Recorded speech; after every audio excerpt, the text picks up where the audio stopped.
About one last shaking time. So, when an earthquake shakes any limited area of the earth, often great damage is done, and the people are terrified and awed at the realization of the power so utterly beyond their control. Now, Brother Sutton, I think you know something about earthquakes, don't you? They're awful shaky.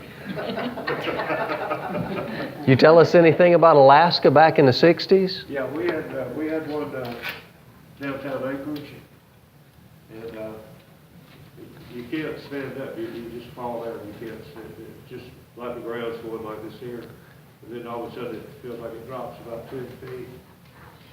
Yeah, they're pretty shaky. I've heard tell that a friend of mine, he was looking out the window. He was living there at the time. His father was in the Air Force. Yeah. And he said he saw the ground just like it was ocean waves, just waving. So yeah, that's definitely a scary feeling. There's nowhere you can go. I think about a tornado.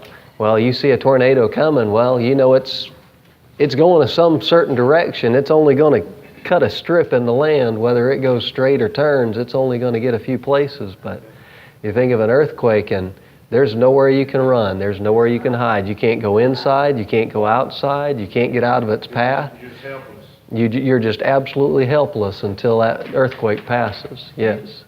Just an interesting side note. I was going to tell it before you said what you just said, so I hope it don't sound contradictory.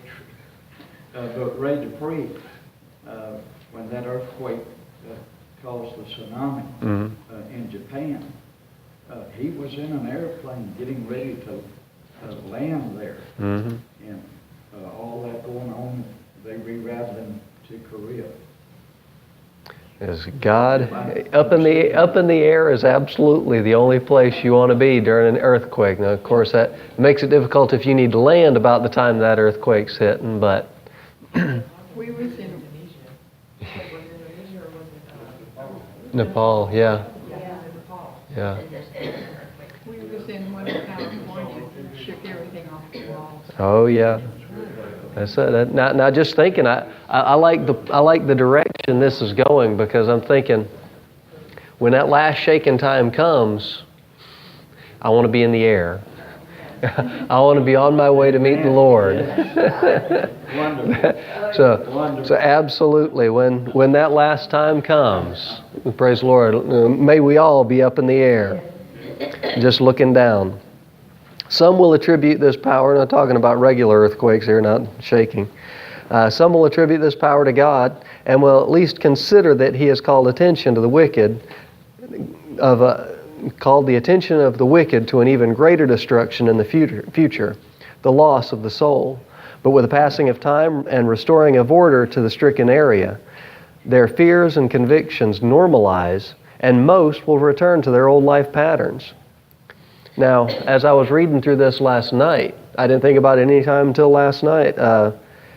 Where were you on September 11, 2001? I was working at a chair factory, and a crazy pilot, and they're all on too many drugs. Just didn't know what he was doing. And the second one hit, so okay, now something's going on. And we know that there was a big change in the general attitude and consensus of this world. It went from having a lot of empty churches to having a lot of full churches. But as time went by and as people realized that no more planes were going to run into any more buildings, people slowly started leaving church. People slowly started going back to their normal lives and ignoring what had happened. Just, so okay, well, everything is okay now because there's nothing happening.